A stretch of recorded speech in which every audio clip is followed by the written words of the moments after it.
Meanwhile, as we continue to celebrate Pride Month, we're highlighting and celebrating members of the LGBTQ community and telling their stories. News 12's Cecilia Waugh takes us to meet a New York City Housing Authority employee who stayed true to her identity and paved the way for others.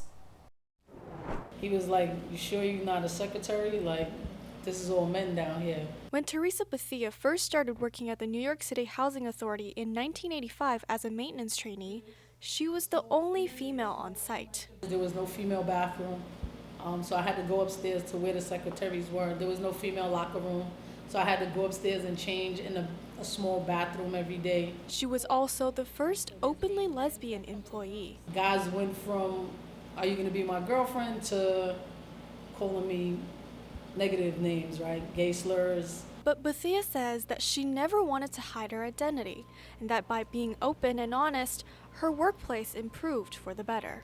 I think it's harder to hide who you are as opposed to just being who you are.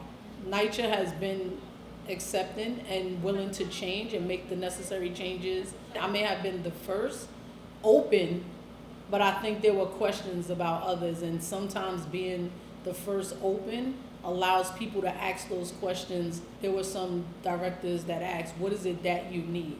Well, for me, I don't need anything. I just need a female bathroom.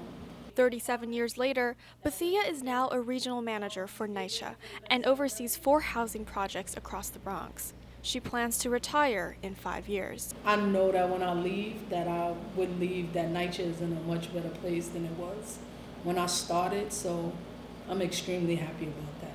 Bethea encourages LGBTQ youths to also stay true to themselves. In Morris Heights, Cecilia Waugh, News 12.